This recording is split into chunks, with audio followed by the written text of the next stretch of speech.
Baik, bismillahirrahmanirrahim. Assalamualaikum warahmatullahi wabarakatuh. Baik, selamat siang mahasiswa kelas Peradilan Agama ya, Peradilan Perdata Islam, Peradilan Agama pada siang hari ini. Hari ini sebelum kita mulai acara perkuliahan kita siang hari ini, kita bersama-sama berdoa terlebih dahulu seperti biasa ya, saya pimpin ya. Kita berdoa bersama-sama. Bismillahirrahmanirrahim. Raditu billahi rabbah wa bil islami dina wa bi Muhammadin nabiyya wa rasulah. Rabbi zidni ilma warzuqni fahma. Amin amin ya rabbal alamin. Baik, hari ini kita materi perkuliahannya spesial seperti itu karena kita kedatangan guest lecturer atau dosen tamu langsung dari Malaysia ya. Di sini ada Bapak Associate Professor Pak Sony PhD, beliau dari Malaysia dan keahliannya di bidang perlindungan data pribadi. Dan karena ini kita kelas peradilan Islam, sebelumnya saya sudah juga menyampaikan ya, kalau misalkan kasus-kasus perbankan Islam atau ekonomi Islam masuknya ke kompetensi apa? Kalau di Indonesia kompetensi apa? Masalah peradilan agama, kemudian kasusnya ekonomi syariah kompetensi absolut ya, kompetensi absolutnya ada di peradilan agama. Jadi sengketa-sengketa atau permasalahan terkait dengan perbankan syariah itu ada di peradilan agama. Dan dalam hal ini permasalahan di perbankan saat ini, di era digitalisasi saat ini, itu salah satunya adalah masalah perlindungan data pribadi. Nah, jadi langsung saja nanti kita persilakan untuk Pak Sony menyampaikan materinya. Dan untuk para mahasiswa dimohon untuk merangkum materi dari Pak Sony. Nanti ada sesi sekitar jam setengah 3:15 atau nanti kita tergantung dari materi Pak Sony. Setelah itu nanti ada sesi tanya jawab, bisa dipersiapkan pertanyaannya seperti itu ya. Apakah ada perbedaannya penyelesaian permasalahan perlindungan data pribadi di Indonesia maupun di Malaysia? Seperti apa kalau ada sengketa gitu ya? Karena kan bank itu ketika kita ke bank itu ada minta data seperti itu ya. Kalau di Indonesia kan ada minta apa biasanya yang paling personal banget untuk membuat kita membuat akun rekening, contohnya apa? Bukan KTP, apa? Nama ibu ya. Kalau di kita pasti kan, karena itu nanti ketika ada kehilangan atau apa nanti akan ditanya selain KTP nama ibu kandungnya siapa kayak gitu. Karena itu nanti akan dan juga data-data lainnya itu ada di bank kayak gitu. Apalagi sekarang ini lintas negara kayak gitu ya. Itu bagaimana permasalahan perlindungan data pribadinya kayak gitu. Oke, itu saja nanti dirangkum, nanti dipersiapkan pertanyaannya dan nanti sebagai yang bertanya akan mendapatkan nilai keaktifan, dan yang memberi rangkuman nanti juga ada nilainya tersendiri kayak gitu ya. Oke, langsung saja kepada Pak Sony untuk materinya, Pak. Assalamualaikum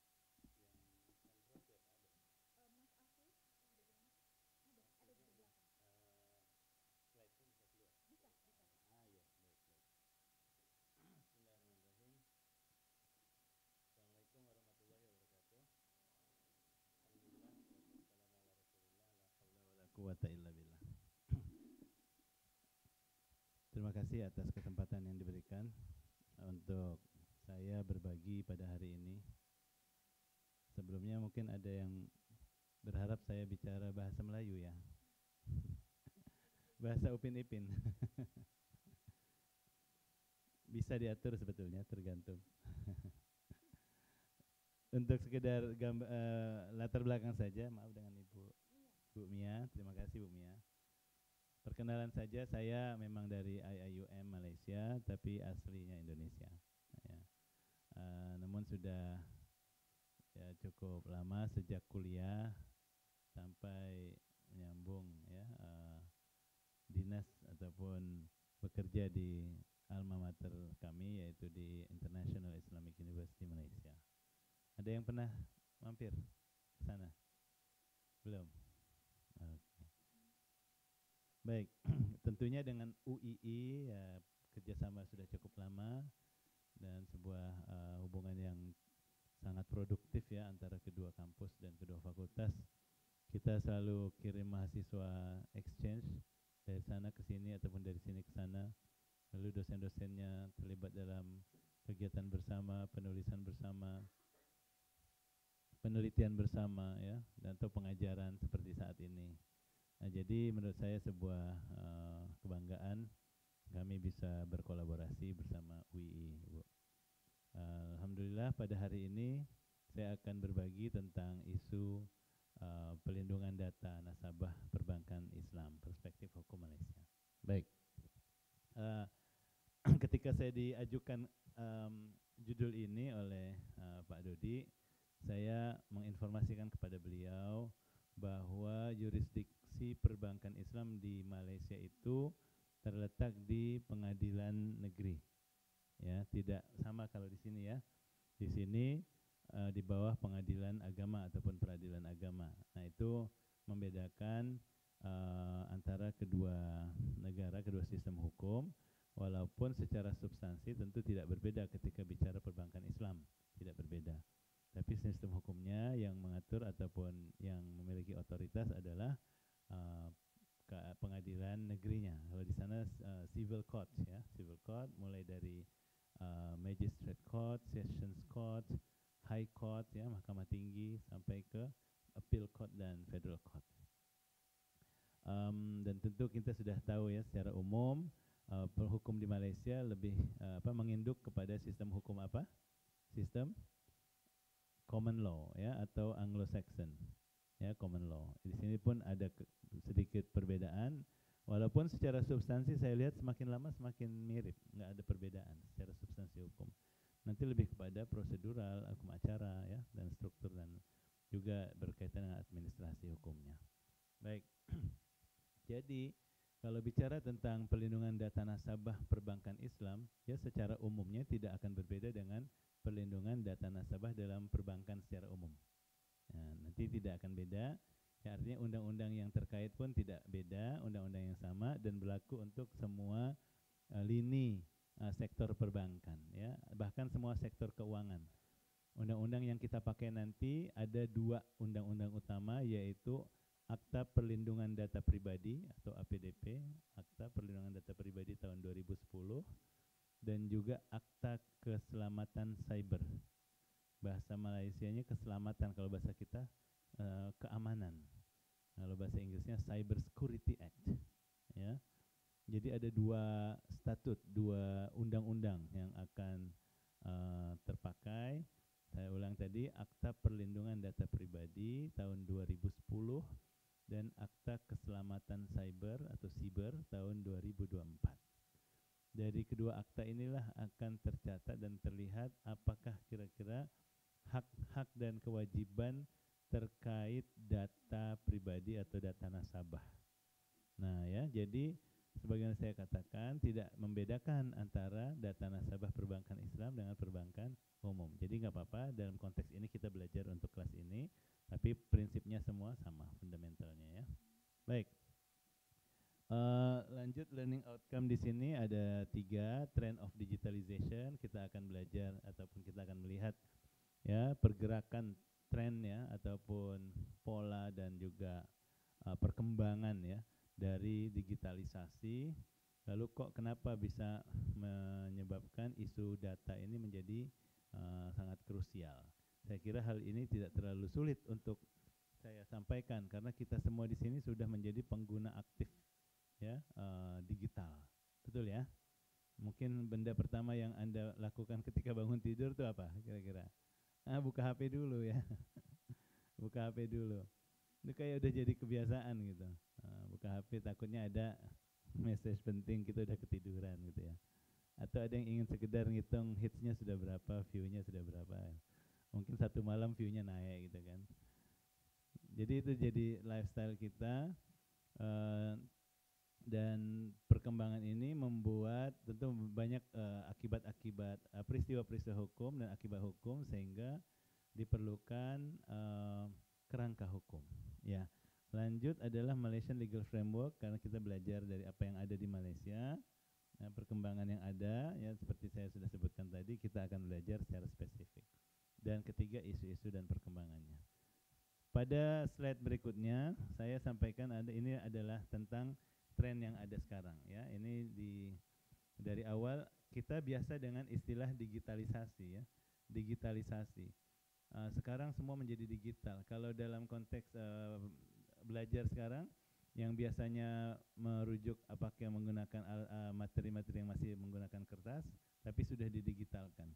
Buku-buku menggunakan buku e-book ataupun electronic file.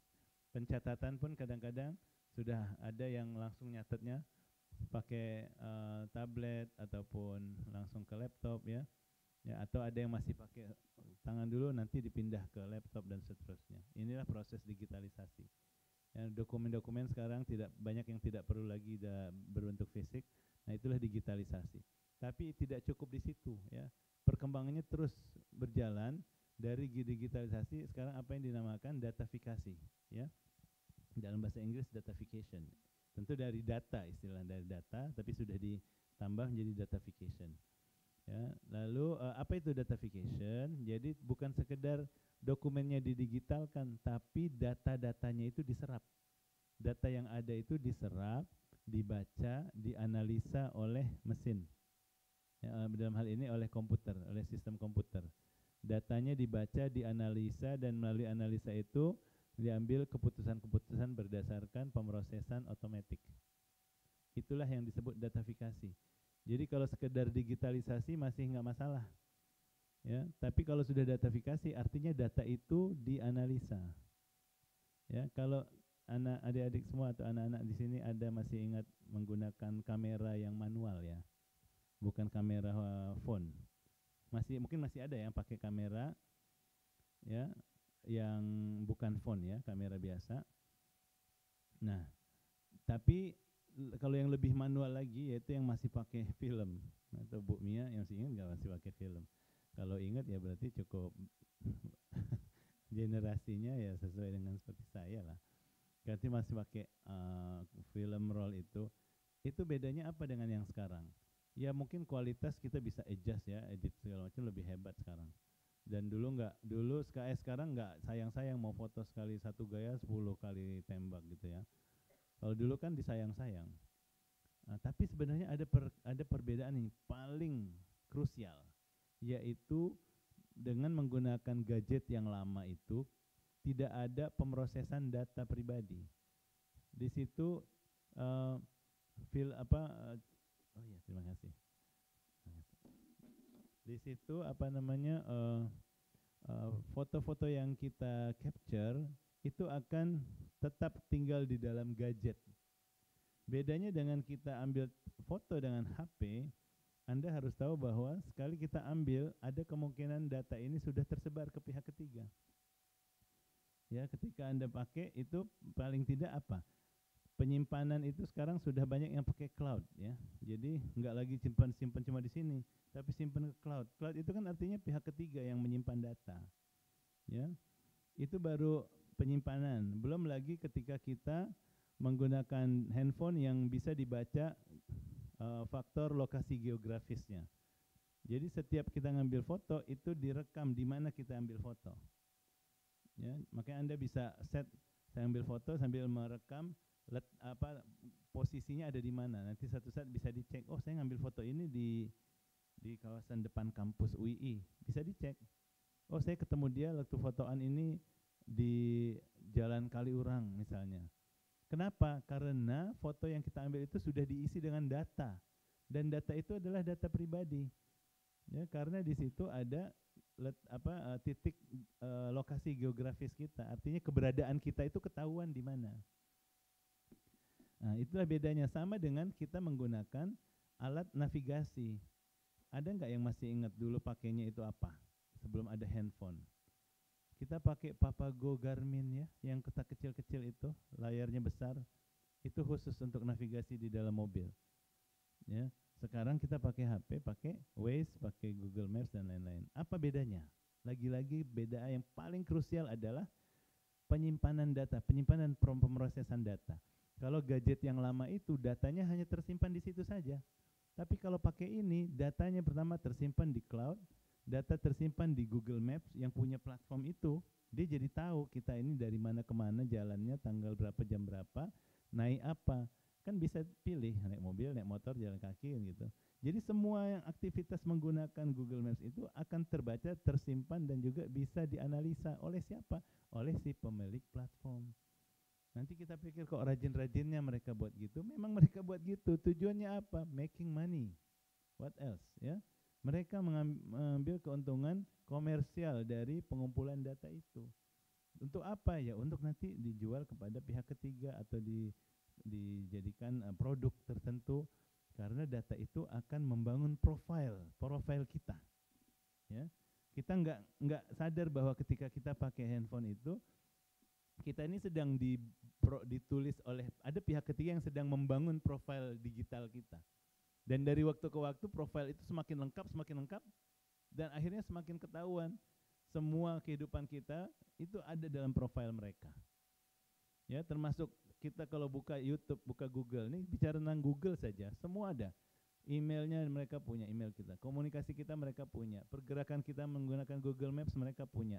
Kita sukanya nonton apa, dia juga punya. Kalau Google search engine kita sukanya nyari term apa keywordnya apa, mereka punya. Dan itu semua tercatat, terekam.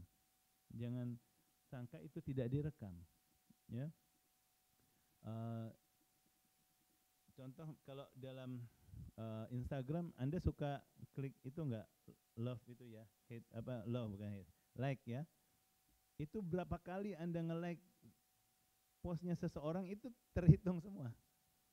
Jadi si Instagram itu ketika membaca profil Anda, mereka bisa tahu dari 1000 orang kawan Anda siapa yang like-nya paling banyak dari Anda. Berarti itu kan bisa diperingkatkan bahwa inilah teman paling dekat dan seterusnya. Begitu juga sebaliknya, siapa orang yang paling banyak nge-like status kamu ataupun postingan kamu, mereka semua punya. Dan ini adalah data yang luar biasa.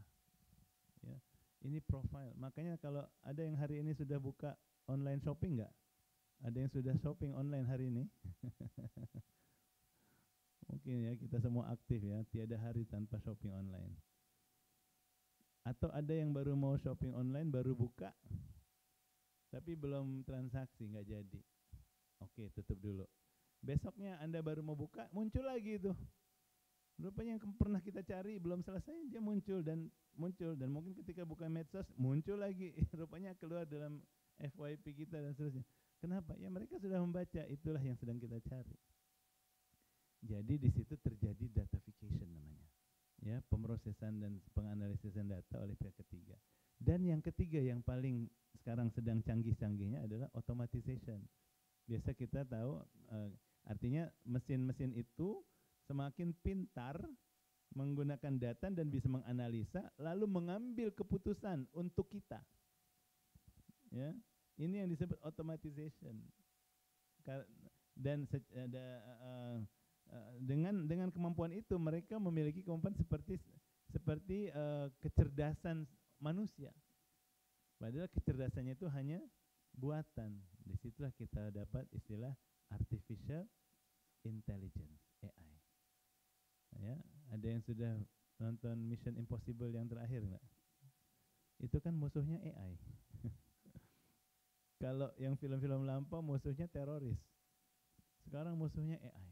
Tapi itu memang sangat mungkin, ya. Baik. Nah, jadi dengan kondisi konteks begitu ya, anakku sekalian. Jadi data itu direkam dan akan digunakan untuk pihak ketiga untuk mengkomersilkan profil kita, dan dipakai untuk pengiklanan. Itu yang paling sering. buat apalah orang ngumpulin data kita, emangnya kita siapa? Anda nggak salah kalau berpikir gitu. Data Anda itu semua dihargai sekali. Makanya iklan itu nggak pernah berhenti dalam ini kita, dalam medsos kita. Mereka berebut-rebut untuk mencari perhatian. Ya, makin kita lihat scroll makin dapat. Apalagi kalau sampai klik mau cek, wah itu poinnya tinggi buat pengiklan. Wah, iklan aku dicek, iklan hanya sekedar dilirik aja atau lewat aja itu sudah ada poin.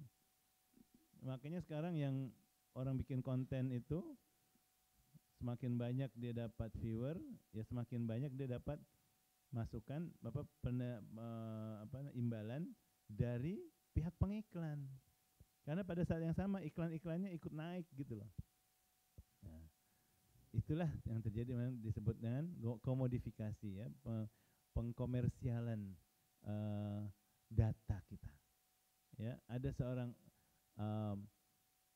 profesor di Massachusetts Institute of Technology yang bernama Shoshana Zuboff. Ya, dia menulis buku tentang surveillance capitalism.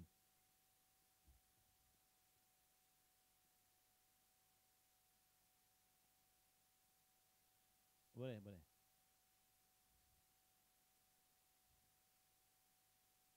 Silakan buat bacaan di masa senggang. Mahasiswa UI punya masa senggang nggak ya? Atau udah sibuk semua? Namanya Shoshana Zuboff. Dia menulis buku yang disebut Surveillance Capitalism. Dia mengangkat fakta bahwa data-data kita ini dikomersilkan oleh orang lain untuk mendapatkan keuntungan. Itu yang disebut surveillance capitalism. Kapitalisme berdasarkan pemantauan. Kita ini sedang dipantau, sedang diawasi. Ya. Apalagi ini banyak cara. Kalau pernah dengar cookies, pernah dengar nggak? Ya, cookies itu kan file-file komputer, file-file elektronik yang ditanam, ya, yang ditanam oleh pihak ketiga itu ke dalam gadget kita. Itulah yang nanti berfungsi sebagai perekam profil kita itu, merekam profil dan juga membangun profil kita. Ya. Apalagi sekarang kita install program, ya. Install program, menurut Anda install program itu Anda bayar nggak sih install program? Install apps gitu? Ada nggak di sini yang install apps yang berbayar? Nggak ada ya? Gratis semua, ya nggak? Ya, kalau bisa gratis kenapa harus bayar?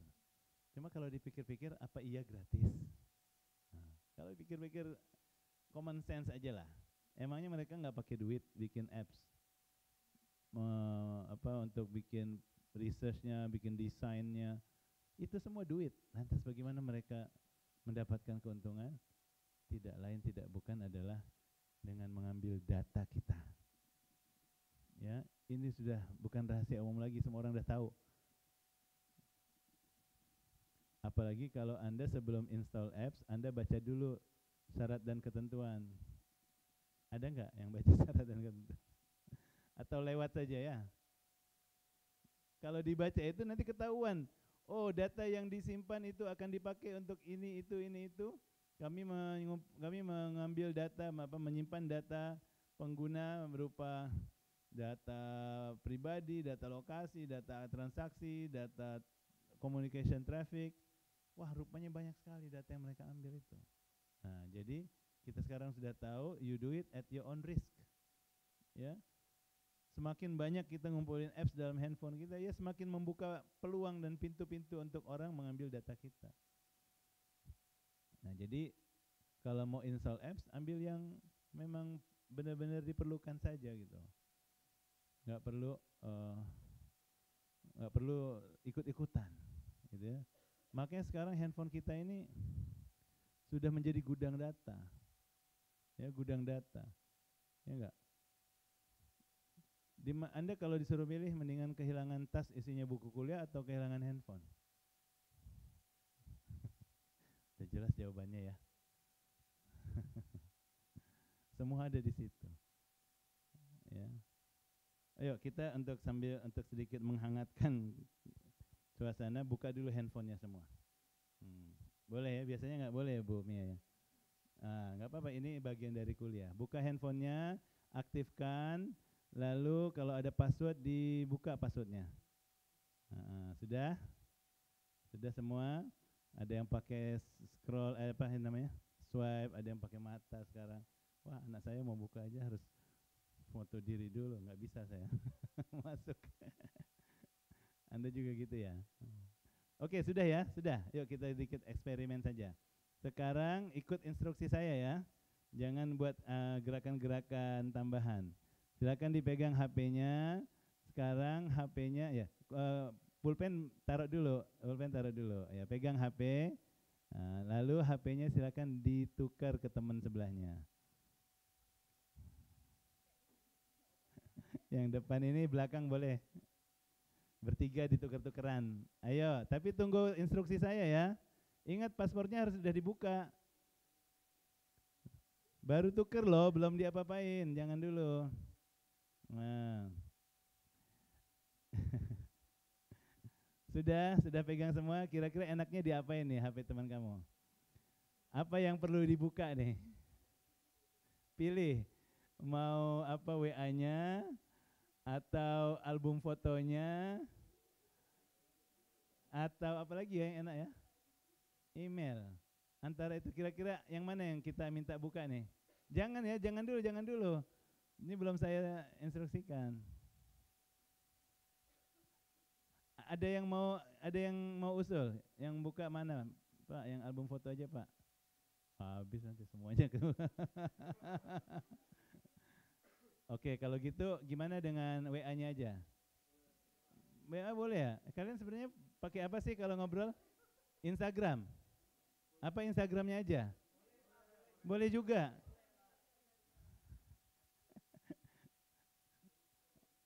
Atau apa ya? Saya mau cari yang nggak boleh lah. Ya, tapi itu beda-beda. Ada yang siap, ada yang nggak siap. Oke, sebentar, saya pikir-pikir dulu. Kira-kira sudah buka apa ya? Tapi yang nggak boleh album foto ya? Coba dirasa-rasa dulu. Sekarang kamu pikirkan ada HP di tangan kamu, bukan punya kamu. Tapi juga pikirkan HP kamu sekarang ada di orang lain. Oke. Instruksi berikutnya, ya sudah ini dipegang ya. Instruksi berikutnya sekarang silakan kembalikan HP kawan kamu ke masing-masing. Ada yang mau share ke saya, kira-kira rasanya apa Pak selama 5-10 detik tadi atau setengah menit tadi? Hah? Ada yang bilang deg-degan. Lagi? Dari sini apa? Share aja, kira-kira apa yang dirasa? Biasa aja ya? Oh, baik, terima kasih. Apa baru ganti HP nih? Ada yang, ya terima kasih. Ada yang di sini yang mau sampaikan? Ada rasa lain kira-kira? Wah, ini UI anak baik semua. Oh, seneng. Ada yang deg-degan. Ada lagi yang lain? Ada yang malu. Mungkin biasa waktu mandi sambil ngerekam suara nyanyi gitu ya. Baik. Ada lagi yang lain? Biasa. Oke, alhamdulillah ada yang biasa. Masih biasa. Ada lagi yang lain? Enggak ada. Oke. Terima kasih. Tapi kita sudah dapat beberapa masukan. Ini merefleksikan apa yang kita ada di gadget kita. Kalau gadget kita itu isinya macam-macam, tentu rasanya pun macam-macam juga. Kan gitu. Kalau isinya aman-aman, ya aman-aman juga lah kita. Ya. Saya rasa di kelas ini cukup adem lah ya. Enggak banyak yang gelisah gitu, kecuali yang baju merah. Jangan sampai kebuka. Mungkin jangan-jangan kakinya sudah nginjek-nginjek gitu. Awas kalau dibuka gitu.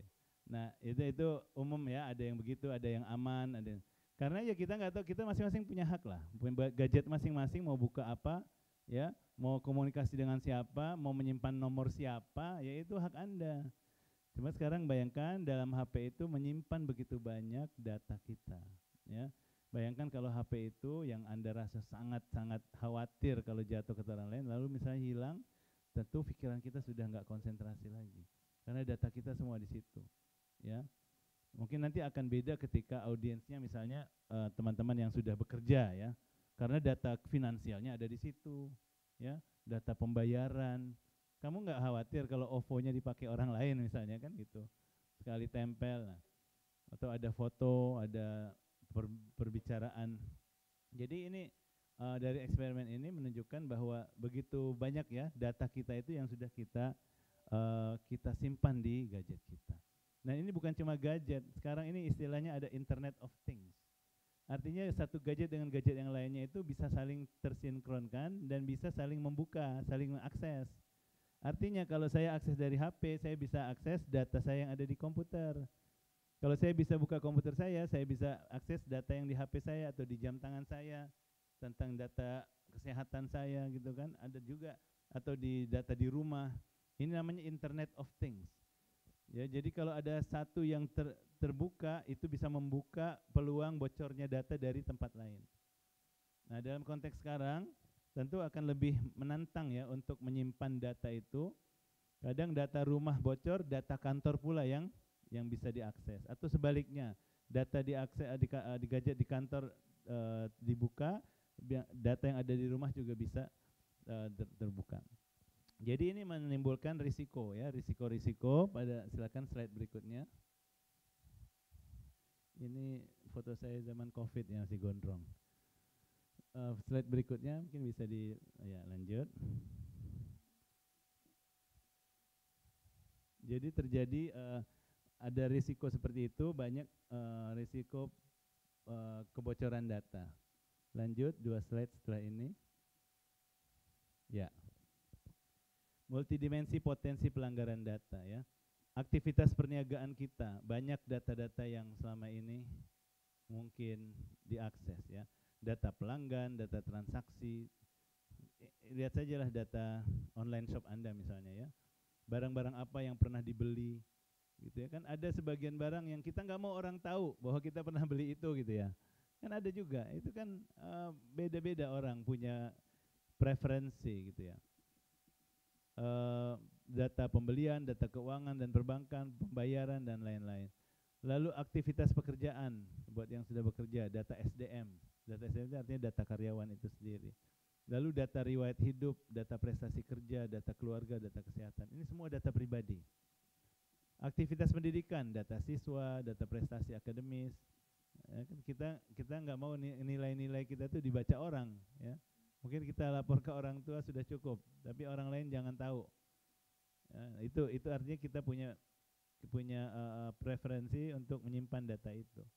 Aktivitas pemerintahan, ada data kependudukan, data pemilih dalam pemilu. Ini kan paling sering menjadi masalah dari setiap 5 tahun sekali. Data pemilu ini menjadi perebutan orang. Data perpajakan, kehakiman, data jaminan sosial, data lalu lintas. Ya, saya nggak tahu kalau Jogja, tapi Jakarta sudah banyak ETLE namanya itu, elektronik kamera itu, yang kalau cepat kena denda. Di KL lebih banyak lagi, ya. Nah, itu bisa digunakan oleh pemerintah. Lalu aktivitas keseharian, data perjalanan, data komunikasi dan kegiatan pribadi, ini semua data. Dan dalam undang-undang ini semua adalah data pribadi, data yang bisa dipakai untuk mengidentifikasi orang, untuk mengenal orang. Maka itu dilindungi oleh undang-undang. Jadi data-data kayak gini nggak boleh sekarang sembarangan dibagi-bagi ke orang lain tanpa izin. Udah nggak boleh. Ya, kalau terjadi bisa dikenakan denda administratif ataupun pidana, sanksi pidana. Nanti Anda akan lihat ya. Baik, next slide. Nah, ini meningkatkan kerisauan ataupun keprihatinan orang mengenai privacy. Ya, privasi kita setiap orang ini punya hak terhadap privasi karena itu hak pribadi, hak asasi. Ya, dalam undang-undang dikaitkan dengan pasal 28G, 28H, yaitu hak untuk menjaga diri pribadi. Anda nggak mau dong data Anda sewenang-wenang diambil orang, Sama halnya kalau Anda ngirim surat, nggak mau orang lain baca kecuali orang yang ditujukan. Itu data privasi. Nah, tapi dengan adanya digitalisasi ini, privasi itu semakin kabur batasan-batasannya. Karena secara tidak sengaja atau tidak sengaja, kita sendirilah yang mengobral data kita keluar. Ya, coba lepas ini, setelah ini Anda lihat lagi medsos Anda tuh. Ada nggak sih sebenarnya data-data yang sifatnya lebih pribadi dan harusnya disimpan aja gitu? Ada nggak sih postingan, ya, postingan-postingan yang seharusnya, oh aku harusnya nggak perlu ngomong lah di sini. Mengeluh, ya, mengeluh di ruang publik untuk apa? Oh hanya sekedar ekspresi, bolehlah, tapi ada batasan. Mengeluh sudah sampai ke batas, ya, menunjukkan aib orang atau aib diri sendiri kadang-kadang. Itu udah nggak wajar. Karena kadang kita lupa bahwa dunia ini ada online, ada offline gitu loh. Ada hal-hal yang kita simpan saja secara offline, nggak perlu kita beberkan secara online. Nah ini meningkatkan, ini sekedar ilustrasi tentang semakin tingginya keprihatinan terhadap privasi. Lanjut. Oke, ini kalau lihat dari top global risk, ya, artinya secara internasional, kalau kita lihat nomor 3 itu ya, cyber risk. Itu artinya risiko-risiko terkait dengan penggunaan digitalisasi ataupun perkembangan digitalisasi. Ini dianggap sebagai risiko terbesar nomor 3. Ya.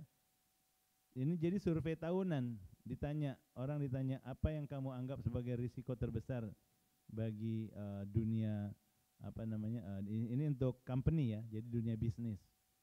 Bagi dunia bisnis. Nomor 1 ya, kelemahan makroekonomi, artinya ekonomi melemah, harga minyak naik, harga barang naik, nilai rupiah turun, nilai emas naik. Berarti belilah emas sekarang. Nah, ya, itu semua kan ketidakpastian. Lalu inflasi. Nah, yang ketiga cyber risk. Cyber risk artinya keamanan terhadap data kita, ya, terhadap sistem. Pada slide berikutnya juga sama, ya, yang dirisaukan oleh penduduk dunia selama 2 tahun ke depan atau 10 tahun ke depan.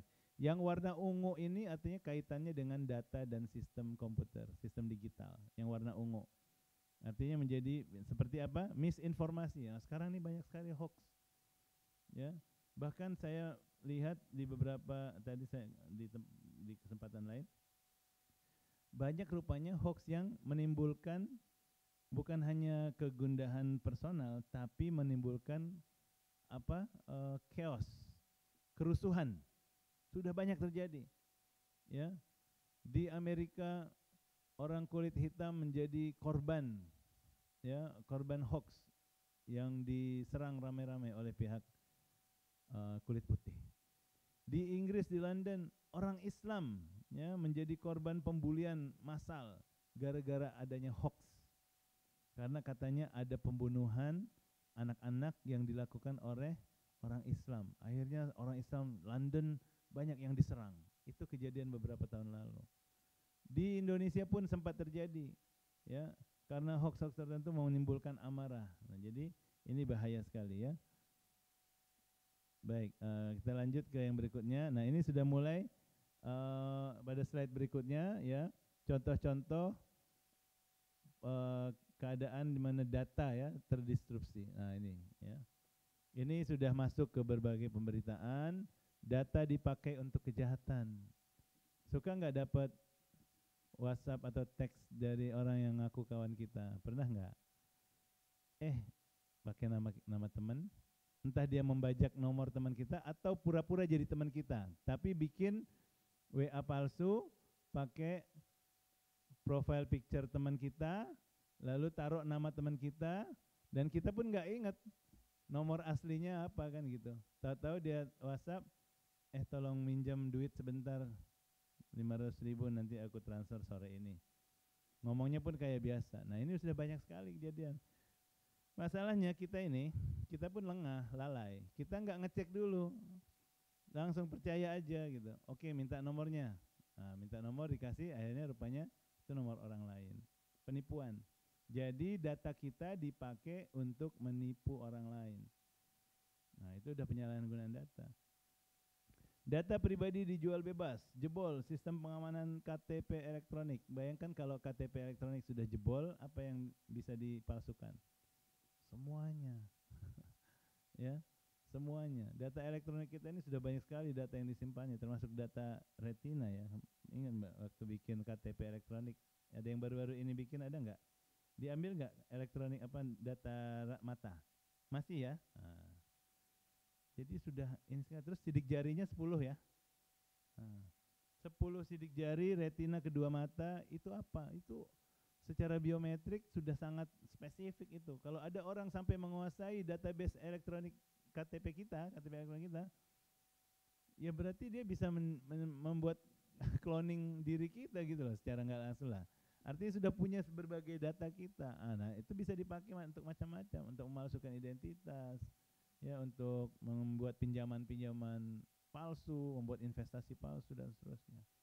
Oke, next slide. Data nasabah. Nah, ini udah pernah diberitakan jadi nih, kasus jual beli informasi nasabah.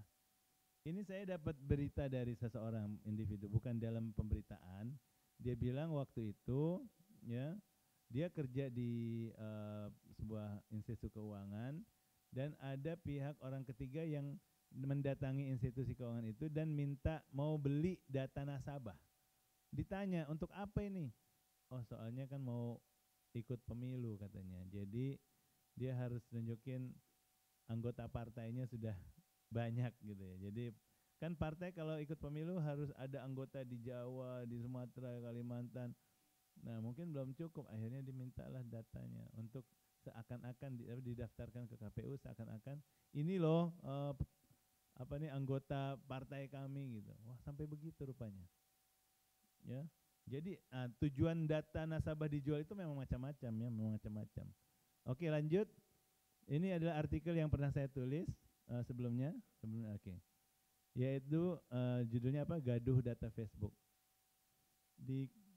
Di sini masih ada yang pakai Facebook nggak? Aku jadul banget ya. Enggak ada ya? Luar biasa Bu Mia. Saya sudah jadi minoritas di sini. Saya pakai Facebook sejak 2008 ya.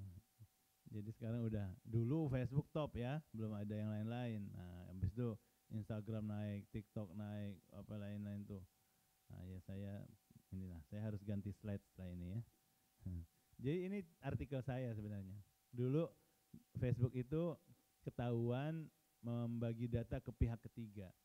Terjadinya di Amerika, tapi rupanya implikasinya sampai ke seluruh dunia. Saat itu ada seorang calon presiden Amerika yang sedang bertanding untuk menjadi presiden. Lalu apa yang dilakukan? Dia mencoba mendapatkan data dari Facebook untuk menganalisa calon pemilihnya. Misalnya nih, kalau saya mau menjadi presiden, saya mau kampanye ke Jogja. Saya pengen tahu dong, orang Jogja nih pengen dengar apa dari saya gitu. Kira-kira apa yang menjadi obrolan ataupun harapan dan keprihatinan. Maka cara terbaik buat saya adalah merekam perbincangan di Facebook. Nah, Facebook membolehkan itu tanpa izin para pemilik akun. Nah, ini salah ya, karena di luar dari syarat dan ketentuan. Makanya Facebook waktu itu mendapat kritikan hebat ya. Oke, lanjut. Nah, ada yang familiar nggak dengan logo-logo ini? Mungkin ada ya. Sebagian besar ini logo-logo yang banyak penggunanya di Indonesia. Nah, the bad news is logo perusahaan-perusahaan ini semua pernah kena data breach atau pernah bocor data pelanggannya. Nah, jadi sebenarnya di luar sana luar biasa ya, luar biasa isu kebocoran data ini tanpa kita sadari. Mungkin belum kena aja kita, tapi data kita tuh sudah diparkir di mana-mana dan orang siap untuk menggunakan gitu ya masalah. Baik, next. Nah, ini data pribadi yang disalahgunakan melalui pinjaman online alias pinjol. Jadi modusnya begini, kalau saya pinjam duit dari Anda pinjolnya, saya pinjam duit, lalu kata perusahaan pinjol, oke, saya kasih duit, kamu setuju untuk membayar balik dalam waktu 6 bulan, Ini syaratnya juga, salah satu syaratnya adalah kamu harus menyerahkan data dalam phone book kamu. Jadi bukan kita transfer satu-satu, enggak, tapi dalam softwarenya pinjol kita klik atau kita install, membuat mereka bisa mengakses nomor handphone semua orang yang ada di HP kita. Dan itu terjadi kan, saya kira udah menjadi berita umum. Tujuannya apa? Kalau saya lambat bayar, si pinjol itu akan menghubungi orang-orang ini. Dan saya pernah dihubungi oleh pinjol karena kawan saya belum bayar gitu loh. Saya dibilang bahwa kawan Anda belum menyelesaikan tugas kewajibannya di bawah transaksi kami dan harap diberitahu. Kan caranya gitu, artinya mengintimidasi, nomor satu. Yang kedua, memalukan juga. Ya kan, kalau akhirnya dia tahu bahwa dia sedang berhutang dan lain-lain, orang lain jadi tahu, saya nggak ada urusan pun saya jadi tahu. Nah, ini adalah penyalahgunaan data. Ya, karena data itu dibuat dipakai secara semena-mena dan harusnya tidak disalahgunakan gitu ya. Apalagi dengan cara intimidasi. Next slide. Cyber risk di pihak sektor perbankan. Mungkin ini baru-baru ini aja nih, sekitar 2-3 tahun yang lalu, Bank Syariah Indonesia ya 2023 itu pernah sampai hampir 1 minggu nggak bisa berfungsi. Ada yang kena nggak di sini? Ada ya. ATM-nya pun nggak bisa ya, Bu ya. Bu Mia kena ya? Waduh, jadi saksi hidup. Itu gimana perasaannya? Aman. Tapi yang nggak aman itu kan kalau itu hanya satu-satunya, lalu nggak tahu duitnya gimana. Tapi kan duitnya sekarang aman, duitnya aman ya. Cuma nggak bisa dipakai. Nah, itu terjadi penyerangan sistem karena sistemnya tidak aman. Nah, itu juga masalah perbankan, sistem perbankan. Next. Wah, ini banyak lagi. Ini kumpulan berita lah ya. Bisa dilihat contoh-contoh. Jadi dalam perbankan itu sudah sangat sering kejadian data bocor. Nah, jadi ada yang parah, ada yang biasa saja, ada yang tanpa implikasi ya. Nah, oke, karena datanya juga macam-macam. Oke, next. Baik, yang ini masih jaga tadi, ini teruskan aja. Nah, analisa ini adalah contoh-contoh. Saya campur ya bahasa Inggrisnya juga di sini, yaitu contoh-contoh kejadian yang menyebabkan kebocoran data. Contoh nomor 1, excessive collection of staff or customers data. Excessive collection artinya pengambilan data yang berlebihan. Ya, kita mau buka bank, mau buka rekening bank. Nah, kira-kira data apa aja sih yang diperlukan? Nah, ini nggak ada batasannya selama ini. Pihak bank semau-maunya, mumpung ngambil data, diambil semua data sampai data riwayat hidup, data keluarga dan lain-lain. Padahal mungkin data-data itu tidak diperlukan untuk urusan perbankan. Sama juga nanti kalau mahasiswa masuk kampus, ada mahasiswa baru, ngisi formulir, dimintalah datanya oleh kampus. Kampus juga harus lihat data apa saja yang diperlukan dari seorang mahasiswa. Jangan berlebih-lebihan. Ini namanya istilahnya data minimalization practice atau principle. Prinsip minimalisasi data. Ini sudah diwajibkan di bawah Undang-Undang PDPA. PDP nomor 27 tahun 2022 di Indonesia ya. Sama di Malaysia pun ada. Artinya nih, ketika kita ngambil data formulir yang kita suka isi itu, formulir pendaftaran. Nah, itu nggak boleh berlebihan data yang diambil itu. Harus sesuai tujuan. Kalau tujuannya hanya untuk jalan-jalan ya, mahasiswa UI mau jalan-jalan ke Kuala Lumpur misalnya, yuk kita jalan sama-sama ya, kunjungi kampusnya Pak Sony misalnya.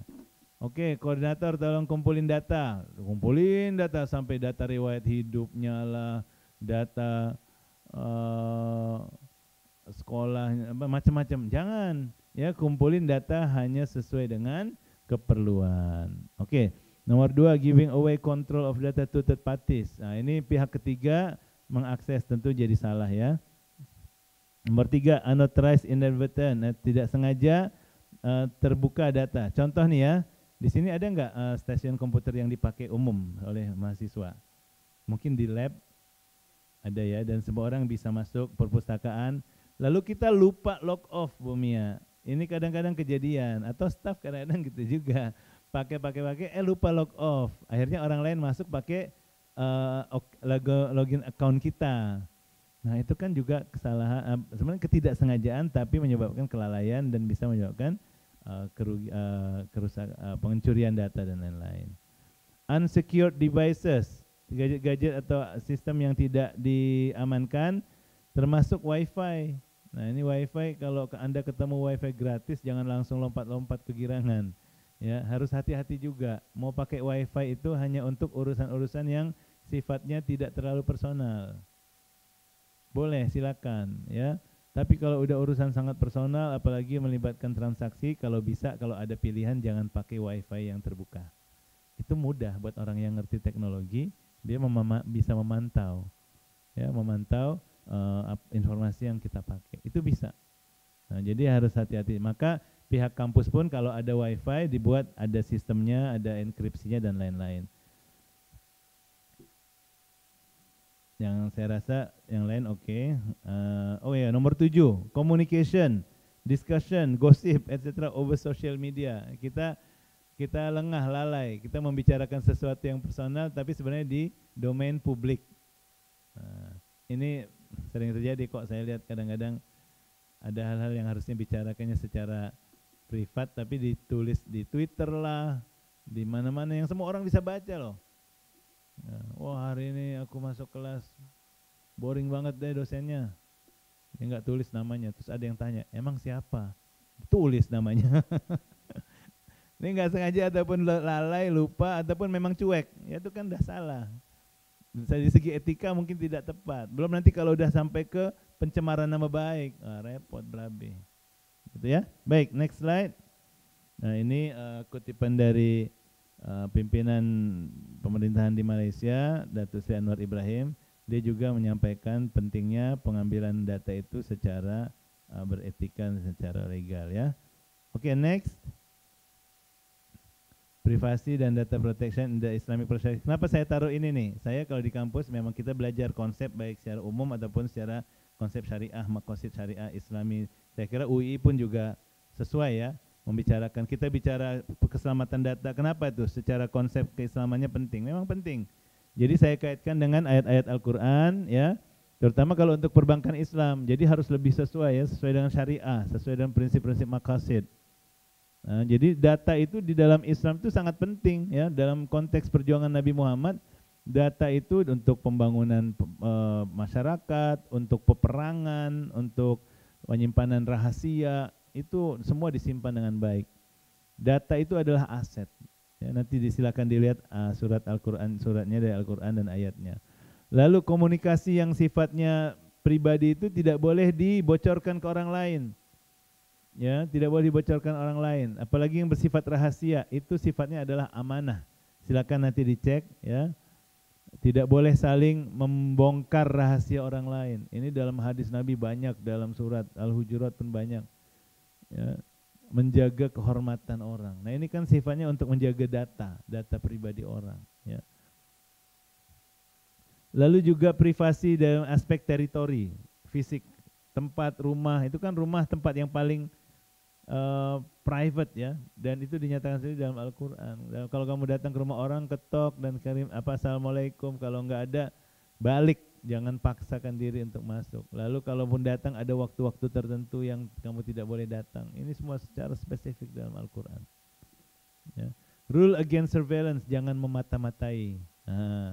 Jangan mata-matai lalu digosipin, lalu dijadikan bahan untuk memperolok, itu enggak boleh. Jadi dari semua ini saya ambil, saya kaitkan bahwa pentingnya menyimpan data baik dalam tahap personal ataupun profesional ya, sama-sama harus dijaga ya. Oke, sekarang masuk ke bagian akhir yaitu undang-undangnya apa. Nah, ya. Kita belajar karena Pak Dodi minta perspektif Malaysia ya, nanti bisa saya sedikit kaitkan yang di Indonesianya.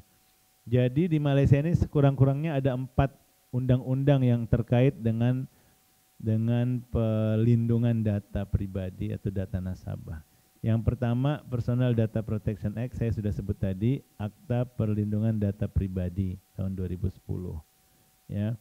Lalu yang kedua, akta, istilah Malaysia ini akta jenayah komputer. Nah, jenayah itu kejahatan, ya. Computer Crimes Act 1997. Kalau di Malaysia, kalau di Indonesia, Computer Crimes ini ada di dalam Undang-Undang ITE. Ya, nomor berapa? Ada yang tahu nggak nomor Undang-Undang ITE? Nggak ada ya, mungkin belum sempat baca. Nomor 11 tahun 2008. Ya. Nah, kalau di Malaysia tahun 97. Lalu ada Cyber Security Act, Akta Keselamatan Cyber 2024. Dan yang terakhir Communications and Multimedia Act 1998. Oke.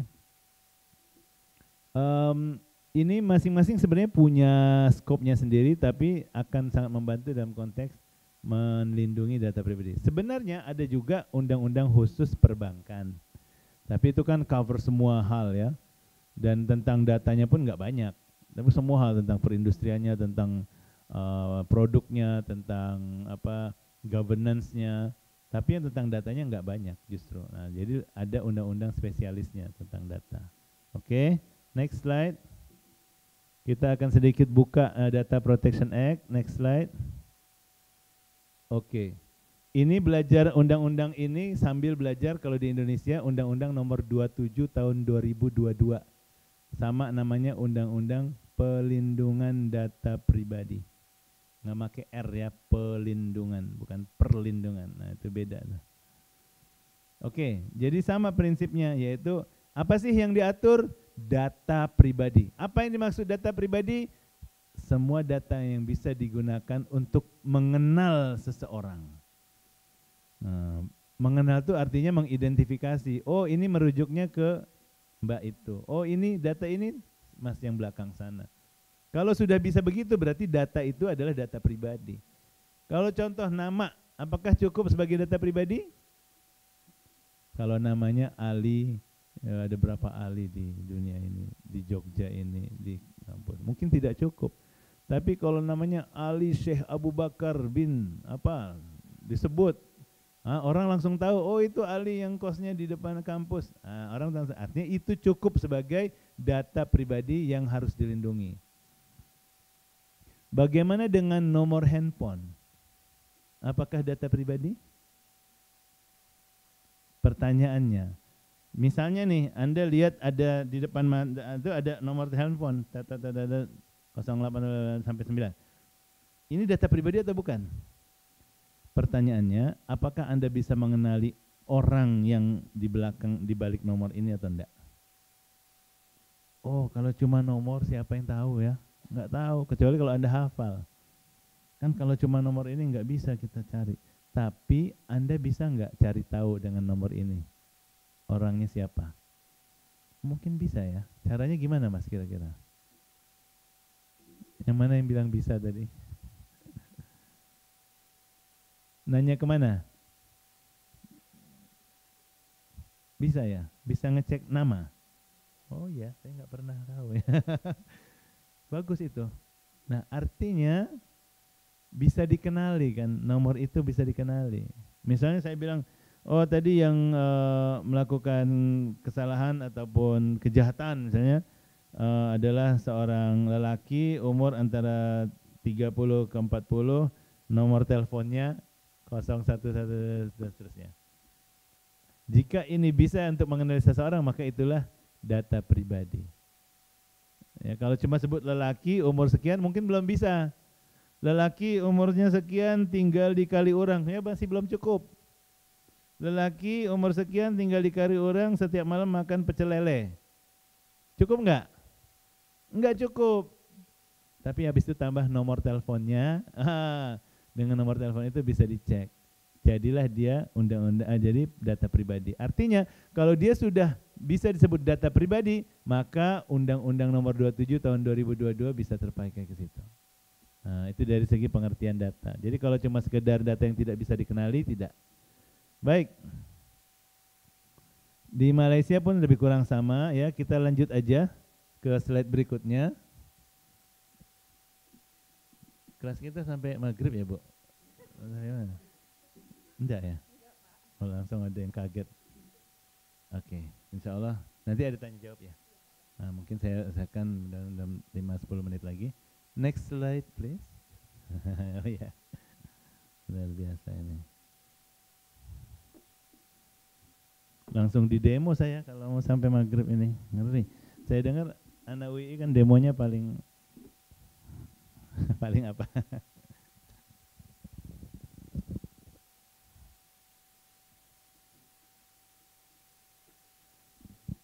Jadi saya cuma mau mengatakan dalam undang-undang ini ada 7 prinsip kalau di Malaysia. Kalau di Indonesia ada 9 prinsip ataupun 9 aturan. Saya nggak apa-apa sambil nunggu. Nomor 1 yang menjadi aturannya adalah pengumpulannya itu harus sah. Jadi kalau ada orang mau ngumpulin data dari Anda, dia harus ada alasan sah. Dan itu harus melalui izin.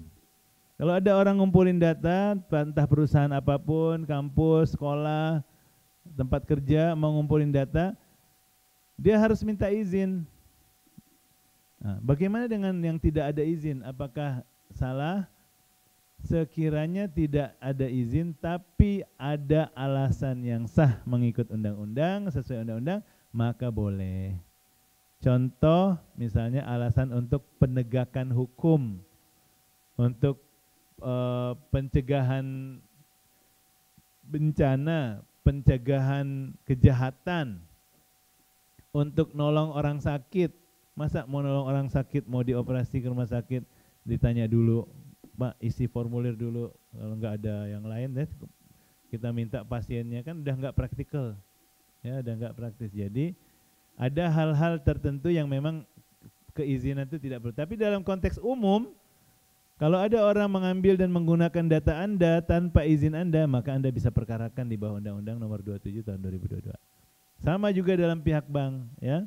Sekarang gini, ngumpulinnya aja udah harus benar, penggunaannya pun harus benar. Contoh ya, pihak bank, ini bicara tentang nasabah, mengambil data nasabah, dia harus kasih tahu untuk keperluan apa. Nah, ini juga namanya tadi prinsip pengumpulan, sekarang prinsip tujuan. Tujuannya apa? Jadi harus dikasih tahu, oh saya ngumpulin data nasabah untuk transaksi misalnya, untuk komunikasi antara bank dengan pihak nasabah, maka perlu minta dong nomor HP-nya. Karena kalau Anda nggak kasih ya susah pula nanti bertransaksi atau berbisnisnya. Nah, jadi kalau ada alasan itu harus kita sepakati. Kalau nggak sepakati, mendingan jangan buka akun sekalian. Nah, jadi ada prinsip tujuan. Nanti prinsip yang ketiga adalah prinsip notifikasi, yaitu menyampaikan. Jadi selain ada tujuan, tapi disampaikan tujuannya. Jadi nggak cukup kalau punya tujuan tapi nggak disampaikan. Sebab itu sekarang semua perusahaan, semua online page segala macam wajib punya privacy policy. Biasa dengar ya, privacy policy, kebijakan privasi. Ini dia semua prinsip-prinsipnya. Ini hukum Malaysia ya. Nanti kalau hukum Indonesia saya nggak taruh sini.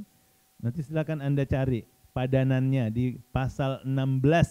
Nah, ingat tuh, pasal 16 Undang-Undang Nomor 27 Tahun 2022 tentang pelindungan data pribadi di Indonesia.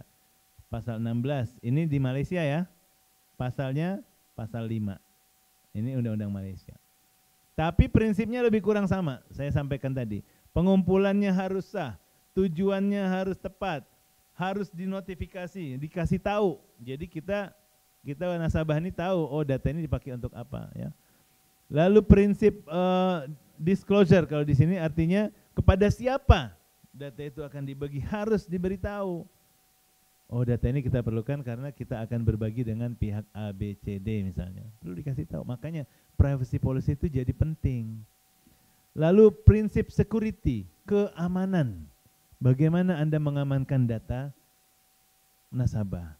Jadi nggak cukup misalnya perbankan itu tahu-tahu ada orang hack datanya bocor, Lalu pihak bank bilang, oh mohon maaf, datanya sudah dibocorkan oleh orang lain, oleh pihak ketiga, bukan dari kami. Jadi seakan-akan ingin membela diri, ini bukan kesalahan kami. Ya, padahal masalahnya adalah dia tidak punya software pengamanan yang sesuai. Mungkin sudah out of date. Mungkin softwarenya tidak sesuai. Mungkin passwordnya tidak tepat atau tidak diberikan password, semua orang bisa buka. Atau mungkin passwordnya ada tapi semua orang punya password. Wah, sama aja bohong kan? Nah, ini namanya faktor-faktor keamanan. Lalu faktor retensi. Retensi ini artinya sampai kapan pihak bank bisa menyimpan data? Nah, jawabannya adalah sepanjang masih sesuai dengan tujuan.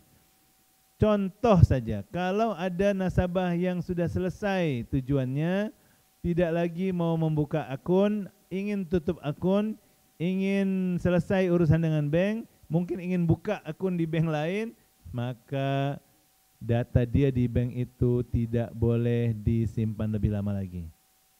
Itu harus dihapus, dimusnahkan.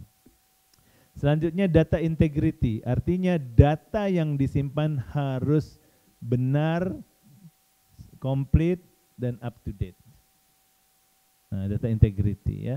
Dan yang terakhir data akses, artinya pihak nasabah harus memiliki akses terhadap data dia sendiri. Jadi kalau Anda pengen ngecek data Anda seperti apa, datang ke bank, bank bisa memberikan, harus memberikan, karena itu hak. Sekarang ini kan sebenarnya belum dilaksanakan. Nanti bank akan bilang, oh tidak bisa, ini urusan internal kami. Apalagi kalau udah ke rumah sakit, kadang-kadang ada medical record yang tidak diberikan ke kita. Kalau kita minta, itu hak kita. Di bawah Undang-Undang Perlindungan Data Pribadi menjadi hak bagi setiap individu. Baik, lanjut. Dari sini saya lanjut ke akta ataupun undang-undang berikutnya, yaitu Akta Cyber Security Act ataupun Undang-Undang Keamanan Cyber. Ya, silakan maju dua slide, satu lagi. Oke. Di bawah Akta Undang-Undang Cyber ini di Malaysia dan baru ya. Perbankan, karena kita bicara perbankan. Perbankan itu dianggap sebagai sektor kritikal. Jadi ada 11 sektor di Malaysia yang dianggap sebagai sektor kritikal. Artinya apa? Kalau sektor itu dianggap atau di list sebagai sektor kritikal, maka pengamanan datanya lebih kritikal juga, ya, lebih kuat sesuai dengan undang-undang ini. Kalau sekadar toko biasa, kantor biasa atau sekolah, kampus, dia nggak termasuk yang 11 ini. Jadi nggak terpakai pula ya undang-undangnya. Tapi kalau bank masuk. Ya. Oke, lanjut ke slide berikutnya. Ini tidak perlu, lanjut aja. Nah, ini kalau gitu misalnya pihak bank ya, karena kita bicara pengamanan data di bank. Bank ini dianggap sebagai sektor kritikal di bawah Undang-Undang Cyber Security Act tahun 2024. Jadi apa sih kira-kira tanggung jawabnya? Ada minimal ada 5. 1, dia harus bisa menyediakan data kepada pihak berwenang jika diminta. Nah, karena ini adalah sektor kritikal. Mungkin pihak berwenang ingin tahu, ingin memastikan datanya aman, maka kalau ditanya diminta harus diberikan, ya, to provide information. Yang kedua, to implement the codes of practice. Nanti akan ada kode etik turunan, ya, kode-kode turunan ataupun aturan turunan yang harus dipatuhi. Oke, ini tentunya dengan kode etik turunan itu ada peraturan undang-undangnya, peraturan teknisnya, standarisasinya. Berarti ini undang-undangnya sifatnya preventif ya. Nah, bedanya dengan undang-undang ITE, undang-undang PDP ini sifatnya lebih preventif, menyiapkan langkah-langkah pencegahan terjadinya kebocoran data. Lalu yang ketiga, to conduct cyber security risk assessment and audit. Harus menjalankan asesmen resiko dan juga audit. Ini ada 2 hal yang harus dilakukan. Auditnya 2 tahun sekali, audit 2 tahun sekali. Mengaudit apa? Ya audit itu sebagai security tadi. Dan yang kedua risk assessment yang sifatnya lebih simple setahun sekali. Ini jadi sebuah tugas dari pihak bank. Karena kita mau melindungi data nasabah, jadi harus dari awal secara preventif harus siap. Nah, makanya undang-undang ini jadi penting. Yang keempat, bagaimana kalau terjadi kebocoran data ataupun indikasi kebocoran data, segera laporkan ya. Notify cyber security incident. Kalau ada kejadian, misalnya ada yang dihack, ada data yang bocor, ada orang yang menyusup masuk sistem, ada orang yang kehilangan komputernya atau laptop kehilangan, HP-nya kehilangan dan di dalamnya ada data-data nasabah, maka pihak bank wajib melaporkannya ke pihak yang berwenang. Kalau sekarang kan enggak, selama belum ada yang tahu, diam-diam saja. Nah, iya, jangan bilang-bilang, jangan sampai enggak usah ngelapor, kecuali kalau pihak ketiga ngelapor habis. Tapi dengan adanya undang-undang ini, Anda tahu ada kebocoran data, laporkan. Luar biasa ini. Ini di Malaysia ya, di Indonesia nggak ada padanannya ini. Kalau yang PDP tadi sudah ada Undang-Undang Nomor 27 tahun 2022. Tapi undang-undang ini di Indonesia belum ada. Saya baru dengar tadi dari Prof Budi, Pak Dekan, rupanya BSSN sedang nyiapkan, Bu. Badan Siber dan Sandi Negara sedang nyiapkan undang-undang ini untuk memastikan keamanan siber nasional. Oke, dan yang kelima, berpartisipasi dalam cyber security exercise. Artinya kalau ada persiapan pelatihan cyber security, mereka harus menyiapkan diri. Artinya meningkatkan kapasitas. Nah, inilah saya kira summary. Ada di slide berikutnya, jika tidak dilakukan ada sanksi-sanksi pidana. Jadi pihak bank nggak boleh santai sekarang. Ya tuh, lihat aja lah itu 200.000 denda, 200.000 ringgit. 200.000 ringgit itu berapa rupiah? 1 rupiah sekarang 1 ringgit 4.000 sekarang. Berarti kalau 200.000 8 M ya. 8 M. 200.000 kali 4.000. Apa 800 juta? 800 juta lah. Maaf ya orang hukum yang gitu kan.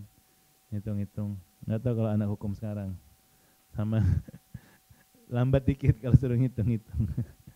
Kecuali ngitung gaji ya. Jadi ini hal-hal yang agak serius ya. Jadi ataupun ancaman penjara dan seterusnya. Jadi pihak bank termasuk. Jadi apa saja yang 11 tadi, pihak bank, rumah sakit, telekomunikasi, transportasi, pemerintahan, itu masuk semua itu. Yang dianggap kritikal tadi itu. Nah, kampus nggak masuk. Tidak dianggap kritikal. Kenapa dianggap kritikal? Kalau ada datanya rusak, bocor, diganggu, itu bisa mengganggu ketertiban umum atau keselamatan dan keamanan negara. Nah, makanya jadi penting. Oke, lanjut. Nah, ini saya kira yang terakhir summary. Sebelum saya baca summary, kita sudah pelajari ada tren digitalisasi, datafikasi dan otomatisasi, di mana data itu diserap oleh semua orang, dimanfaatkan, dieksploitasi dan seterusnya. Lalu akhirnya ini dijadikan basis untuk pengaturan. Dan pengaturan ini bukan cuma Indonesia, Malaysia, tapi internasional ya. Ini pengaturan ini sekarang sudah internasional. Ada dua hal yang paling utama, yaitu pengaturan dari segi data protection atau privasi, kadang-kadang disebut personal data protection atau privasi. Yang kedua adalah pengamanan cyber security system. Di Malaysia sudah ada 2 undang-undang ini, namun di Indonesia baru ada yang pertama saja ya. Memang kita bisa pakai undang-undang ITE, tapi tidak full ya, karena ITE ini lebih banyak sifatnya untuk transaksi, untuk individu. Adapun untuk keamanan negara, nah kita tunggu undang-undang dari BSSN. Sedang digodok ya. Oke, dari situ kita bisa lihat kewajiban-kewajiban pihak bank, baik sifatnya preventif ataupun responsif. Sekarang nih bicara tentang keamanan cybercrime. Kalau cuma mengandalkan responsif, terlalu lambat. Kita ingin bertindak setelah data hilang, susah, data udah kemana entahlah, gitu kan. Dan mungkin barang bukti sudah cepat hilang, makanya yang paling tepat adalah preventif. Key takeaways, yang 4 poin. Pertama, Transformasi digital menuntut industri keuangan untuk melakukan perubahan menyeluruh yang dimulai dari visi kepemimpinan. Nah, memang tidak boleh sekarang hanya sekedar anak buahnya, tapi dari visi kepemimpinan digital. Dia harus tahu resiko-resiko digital, dia harus tahu apa yang bisa dilakukan, langkah-langkah yang terkait dengan digitalisasi. Kedua, untuk menguasai ekonomi digital, bank harus memiliki rencana strategis khusus terkait pengelolaan data dan aset digital. Nah, ini harus ada yang menangani khusus. Ketiga, risiko kebocoran data nasabah harus dikelola melalui manajemen risiko strategis, pembangunan kompetensi, dan pematuhan. Jadi ada 3 ya. Pertama dari segi perencanaan, kedua capacity building. Nah, jadi harus edukasi nih, edukasi. Karena banyak sekali masalah-masalah kebocoran data itu gara-gara kita nggak nyadar gitu aja. Oh harus pakai password, oh harus log off ya. Wah kayak gitu kan simple, taunya karena kita lupa akhirnya masuk di situ. Makanya Bruce Schneier, seorang ahli cybersecurity di Amerika, pernah bilang ya, there is no such thing as full security. Yang kedua ya, human is the weakest link of security. Anda mau pakai software sehebat apapun, pakai iPhone 17, 18, 19 terserah ya, tapi orangnya lalai. Ya, handphonenya nggak ada password, lalu ditaruh sembarangan. Itu jadi manusia menjadi weakest link ya, menjadi mata rantai terlemah dalam rantai security. Oke. Yang terakhir, memahami kerangka hukum dan peraturan utama serta lanskap risiko adalah kunci keberhasilan tata kelola data, karena undang-undang ini akan berkembang terus ya. Baik. Next slide adalah penutup. Terima kasih. Ini buku saya tahun lalu baru terbit di Malaysia. Cyber Law in Malaysia. Saya baru kasih hadiah ke Pak Dekan tadi. Boleh satu sekali Pak, tolong lihat dong buku Pak Sony. Pengen lihat-lihat aja gitu kan. Silakan. Monggo. Ya itu saja Ibu Mia. Terima kasih. Kalau ada pertanyaan kami persilakan. Assalamualaikum warahmatullahi wabarakatuh. Waalaikumsalam warahmatullahi wabarakatuh. Baik, beri applause dulu untuk Pak Sony. Iya terima kasih. Baik, terima kasih luar biasa sekali ya Pak ya, era digitalisasi saat ini, kemudian tadi juga ada datafikasi, dan terutama untuk di perbankan tadi menempati posisi nomor 2 kritikal atau terpenting, lembaga terpenting dalam mengelola aset, dalam hal ini data pribadi, karena memang kita sebagai masyarakat atau manusia tidak lepas dari perbankan ya untuk terkait dengan penyimpanan uang maupun transaksi komersil kita. Baik, sebelumnya mungkin saya buka sesi tanya jawab ya. Ada yang ingin bertanya, silakan angkat tangannya satu. Wow, banyak sekali. Coba nanti kita angkat dulu, saya hitung dulu dengan sisa waktu yang ada berapa. Ya ini atau sekali ada yang mau curhat pribadi atau gini, ada yang punya masalah data nggak? Itu mungkin saya dahulukan. Oke, yang punya masalah data satu, ya satu. Yang punya masalah data pribadi 2, mbaknya juga. Yang masalah dulu, bukan nanya dulu, yang masalah 1. Kemudian yang bertanya silakan angkat tangan, maksudnya nggak usah, tadi udah saya anggap. Oke, yang bertanya saya nanti pilih aja ya. Paling belakang 1, yang paling ujung. Kemudian yang paling depan mbaknya yang jilbab hitam, sama mbaknya yang tengah baju merah. Ya nanti kalau ada sisa waktu kayak gitu nanti kita berikan ke yang lain. Oke, Mas Afik minta tolong kepada yang punya masalah dulu Mas.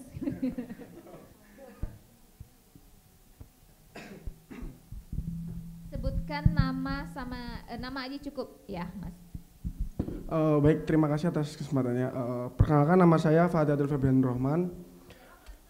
Fatihatul Febrianur Rahman. Ya. Mungkin sedikit bercerita terlebih dahulu. Beberapa waktu lalu saya sempat dihubungi oleh pihak bank. Saya tidak tahu ini pihak bank legal atau bank yang ilegal.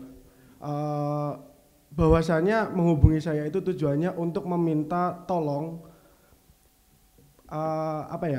membantu meneruskan informasi ini kepada salah satu anak yang ada di FYUII itu. Dan ternyata persoalannya ini adalah orang tuanya ini memiliki tanggungan kartu kredit Nah, sebenarnya yang saya tanyakan itu lebih ke tanggapan Bapak Prof. Sony.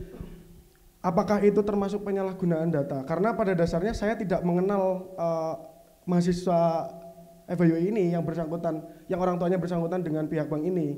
Terus juga pihak bank ini menelpon saya itu tahu nama lengkap saya, tahu nomor HP saya, dan tahu saya kuliah di Fakultas Hukum UII. Itu yang pertama. Kemudian yang kedua, saya pernah dengar bahwa mungkin semua bank mengetahui data nasabah. Kalau misal kita nasabah itu melakukan suatu pinjaman. Nah, pertanyaannya apakah semua bank berhak mengetahui pinjaman tersebut? Padahal kan nasabahnya itu hanya melakukan pinjaman ataupun apapun itu dengan salah satu pihak bank saja. Apakah ini juga termasuk penyalahgunaan data pribadi? Mungkin itu saja Pak, terima kasih. Baik, jadi waktu itu Anda sampaikan nggak ke anaknya? Kebetulan saya kenal dengan anak ini hanya sebatas say hello aja Pak, tidak yang kenal dekat. Oke. Jadi nggak disampaikan ya? Tidak. Atau just hello aja ya? Tapi Anda sudah betul, ya Anda tidak ada kewajiban apa-apa untuk melakukan itu. Satu, jadi jangan secara don't voluntarily do what you are not supposed to do gitu ya. Dia minta Anda, tapi Anda bukan tidak ada kewajiban apapun untuk melakukan itu. Satu. Yang kedua, bagi perspektif si peminjam, ayahnya anak itu adalah privasi beliau ya. Jadi seharusnya tidak sampai dibocorkan kepada pihak ketiga yang tidak berkenaan, kecuali kalau ayahnya itu mendaftarkan nama Anda sebagai penjamin ataupun yang berkaitan lah, baru ada alasan. Kalau enggak, ini memang benar-benar this is apa orang bilang clear cut abuse ya, menurut saya itu kesalahan. Tapi yang jadi masalah untuk Anda adalah kok bisa dia tahu nama Anda, nomor Anda di UII, kuliah, entah jangan-jangan nggak tahu juga apa sudah bayar kuliah atau belum itu kan itu. Kalau ditanya mungkin jangan-jangan tahu semua itu yang jadi masalah. Anda tanya nggak waktu itu dia benar-benar mengidentifikasi nggak bahwa saya dari bank ini, ada kasih nama, kasih nomor, nama kantornya tuh. Seingat saya hanya menyebutkan bahwa dari pihak bank, tapi nama banknya ini asing Pak bagi saya. Lagi kan jangan-jangan bodong istilahnya ya. Mungkin itu. Atau ini pihak ketiga yang dibayar untuk mengambil hutang. Wah ini sudah artinya udah melebar-lebar semua gitu. Itu Anda nggak ada urusan dan lebih baik bilang maaf saya nggak tahu. Anda bisa tanya, bagaimana Anda tahu nama saya, nomor saya. Nah itu juga perlu dipertanyakan. Lebih bagus kalau dari awal kita minta identifikasi nama mereka, nama, nomor kantor atau alamat kantor. Jadi kita bisa adukan atau bisa kita telusuri kok dia tahu nama saya. Takutnya gitu. Atau jangan-jangan ini jenis pinjol yang memang ketika dia minjem duit, handphone dia itu dibaca oleh si pinjol dan ada nomor Anda misalnya. Bisa terjadi. Tapi secara umum saya bisa bilang ini contoh penyalahgunaan data. Kita nggak ada urusan apa-apa, tiba-tiba di telepon ataupun dihubungi ya. Saya kira dan Anda berhak untuk diam dan mungkin mengadukan. Yang jadi masalah di Indonesia ini, undang-undangnya sudah ada tahun 2022 dan sudah dinyatakan berlaku setelah 2 tahun yaitu 2024. Tapi sampai sekarang belum terlaksana karena lembaganya belum dibentuk oleh peraturan atau keputusan presiden. Yang harusnya ada lembaganya, lembaga yang menjalankan, tapi sampai sekarang masih belum ada. Itu saya nggak tahu kenapa. Silakan ditanya ke Pak Wakil Presiden, kita mungkin lebih tahu gitu ya. Mungkin Pak Prabowo sibuk, mungkin tanya ke Pak Wakilnya. Siapa tahu kan gitu. Saya nggak ngerti. Saya sendiri nggak ngerti kenapa belum dibentuk itu ya. Memang ada pernyataan untuk sekarang dilaksanakan melalui Kominfo, tapi bukan Kominfo. Dalam undang-undang Kominfo tidak diberikan wewenang. Yang diberikan adalah lembaga yang dibentuk oleh keputusan presiden. Nah itu belum ada sampai sekarang. Nah, tapi kalau dalam kasus Anda bisa, dan kalau dia nyebut nama bank, Anda bisa mengadukan ke pihak bank itu. Kenapa terjadi seperti ini? Dan kalau bisa di email aja, jadi ada tertulis gitu ya. Baik, yang kedua tadi? Lebih ke ini Pak, kan mungkin saya pernah dengar bahwasanya semua bank itu tahu Anda cuma ke bank satu, tapi katanya bank lain juga tahu.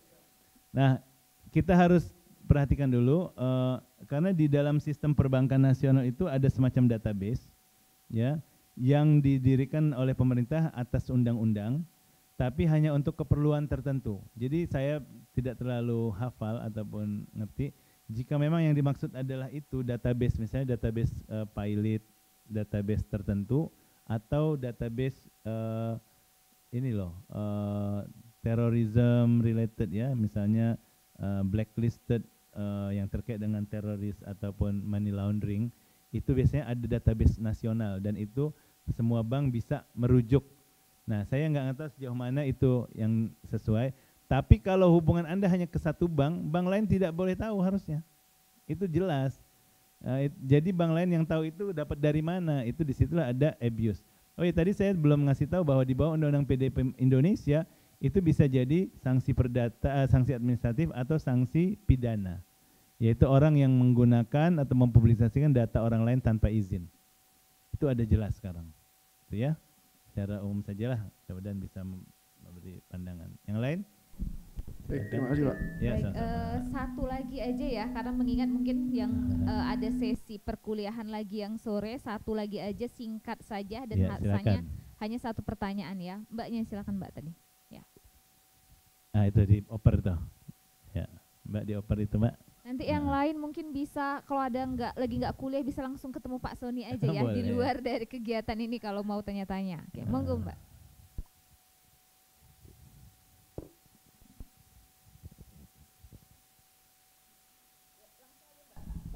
Saya Hada Gafur Anhar, saya mau bertanya. Saya Hada Gafur Anhar. Ada. Dulu itu saya tuh pernah beli kartu nomor Telkomsel gitu kan Pak. Ternyata pas saya masukkan ke HP, itu ternyata nomor yang udah pernah dipakai. Nah saya tuh pas buka WA, itu masih ada grup-grupnya, saya masih join-join di grup. Nah abis itu kan saya jadi overthinking gitu, maksudnya kalau tiba-tiba dia ada pinjol atau apa kan saya nggak tahu. Semenjak itu tuh saya suka kayak, kan dia yang nomor sebelumnya itu orang TNI, nah saya tuh suka ditelepon TNI, nah saya tuh suka ditelepon sama teman-temannya lah, kayak suka ditanyain kayak, Anda siapa gitu-gitu kan Pak. Terus itu saya merasa tuh malah data saya tuh kayak kesebar gitu loh Pak. Jadi kayak yang ngechat saya tuh banyak banget, kayak saya tahu rumah saya tahu Anda gitu-gitu. Itu terus gimana ya maksudnya? Kalau saya nggak jadi Anda, beli HP nomor baru aja. Iya, tapi masalahnya saya tuh udah ganti nomor itu, udah ngurus ke bank, udah kemana-mana. Ya, itu ini simpelnya aja ya, kalau masih bisa ganti-ganti. Karena saya dengar gitu, termasuk di Malaysia juga kejadian, banyak sindikat yang menjual data nomor-nomor lama yang sebenarnya masih aktif gitu. Itu masalah loh. Karena di balik nomor itu kan ada identitas orang lain. Seperti yang Anda bilang itu benar, mungkin dengan nomor itu dipakai untuk keperluan A, B, C dan seterusnya. Atau jangan-jangan itu nomor yang terkait dengan kriminalitas misalnya. Ya, tapi Anda nggak perlu takut bahwa Anda bisa buktikan saya baru make kok gitu ya. Cuma mungkin kan jadi terganggu dengan itu. Dan dalam hal ini agak sulit mengontrolnya. Siapapun orang itu akan mulai mencoba ngontak ya ataupun ngirim. Ini agak sulit saya ngebayanginnya ya. Walaupun Anda di pihak yang benar gitu loh. Cuma dalam konteksnya Anda dirugikan. Kan nggak bisa mencegah orang untuk menghubungi Anda kalau dia sudah punya nomor itu. Nah, cuma yang Anda bisa lakukan adalah ya memberikan notifikasi. Nah, pertama kasih tahu bahwa nomor ini sudah dimiliki oleh saya, jangan kasih nama semua, nama Siti Aminah, udah gitu aja. Dalam kurung sebut saja Siti Aminah gitu ya misalnya. Ataupun ya kasih sedikit gambaran bahwa ini bukan lagi orang yang sama. Itu cuma advice saja, tapi secara legal mungkin Anda lebih bersifat ya korban keadaan, karena Anda tadinya mau pikir beli nomor baru kan, bisa jadi juga nomor baru, tapi kalau nomor baru harusnya dihapus data-data asal dulu kan. Pihak Telkom bisa merecycle, tapi dia harusnya ngapus dulu data lama, di-cut gitu. Cuma masalahnya orang masih nyimpen data nomor itu gitu. Nah, saya nggak tahu ada cara lain kecuali melaporkan aja ke pihak Telkomsel atau siapa-siapa. Saya rasa mereka ada customer service. Ya mohon dibantu gimana caranya bahwa ini nomor yang saya pakai apakah memang masih ada data orang lain. Kalau secara legalnya ya itu tadi, Anda mungkin jadi korban, bisa dibilang ditipu ya, karena mau beli nomor baru taunya enggak. Nah, cara kalau mau nuntut yang nipu pun lah lebih susah gitu. Memang salah tapi susah, tidak praktikal untuk melakukan itu gitu. Saya akan berbahagia. Nah, tapi dari segi pengamanan pribadi kita harus melakukan hal tertentu, tidak membiarkan. Kalau kita lakukan pembiaran, pertama orang akan terus-terusan ganggu kita, dan kedua kita akan dianggap sebagai accomplice. Accomplice artinya berkomplot atau dianggap bagian dari mungkin kejahatan-kejahatan lampau yang telah terkait dengan nomor itu gitu. Coba dipertimbangkan ya. Kalau mau simpel udah bismillah, sedikit repot beli yang benar-benar baru, buat registrasi baru lagi. Gitu ya. Siap. Gimana Ibu? Oke, cukup ya. Terima kasih Pak Sony ya. Tadi banyak sekali yang mau bertanya tapi memang keterbatasan waktu. Nanti mungkin kalau ada yang ingin bertanya lagi bisa setelah ini aja sesinya, nggak apa-apa gitu ya. Kalau memang Pak Sony masih berkenan. Nggak tahu saya, masih ada kelas ya sore ya? Oh sore nggak ada. Oh, oke sore nggak ada. Tapi yang nggak apa-apa, nanti setelah ini mau bertanya-tanya ke Pak Sony boleh sekali ya. Oke baik, karena tadi banyak sekali Pak, ya tadi ada sekitar 9, tapi kan nggak mungkin 99-nya harus ditanggapin semua. Nanti setelah ini ya. Iya. Oke baik. Sekali lagi beri applause dulu untuk Pak Sony. Luar biasa ini ilmunya saat memang lagi banyak kejahatan cyber saat ini, terutama juga di Indonesia, dan nggak cuma di Indonesia sebenarnya Pak ya, seperti itu. Baik, terima kasih untuk Pak Sony dan juga untuk semua para mahasiswa. Ya sebelum kita tutup, ini ada penyerahan Pak souvenir dan plakat dari Fakultas Hukum UI sebagai bentuk penghormatan kita, Bapak telah mau menjadi guest lecturer di Fakultas Hukum UI. Mungkin untuk panitia souvenir dan plakatnya untuk kita mohonkan kepada Sekretaris Prodi Pak Bagia untuk menyerahkan souvenir dan plakatnya kepada Pak Sony.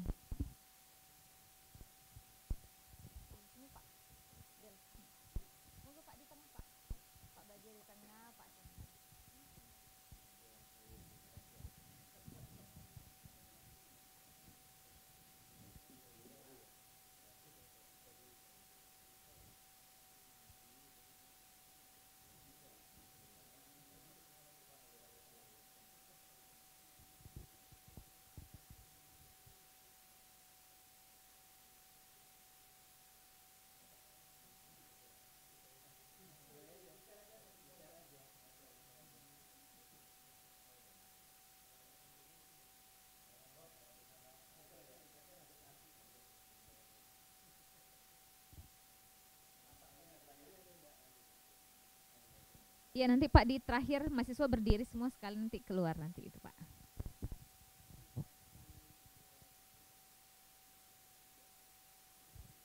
Oke, ini souvenir yang kedua Pak.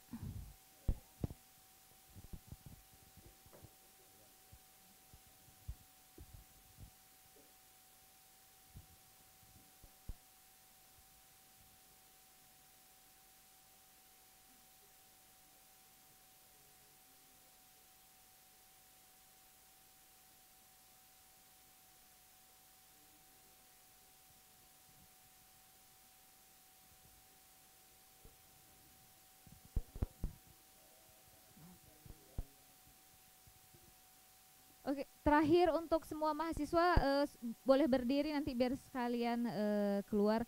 Sekalian kita sebut kita tadi belum nutup ya. Kita tutup dulu dengan sama-sama melafalkan hamdalah alhamdulillahirabbil alamin. Wassalamualaikum warahmatullahi wabarakatuh. Foto dulu nanti abis itu bisa langsung keluar. Semua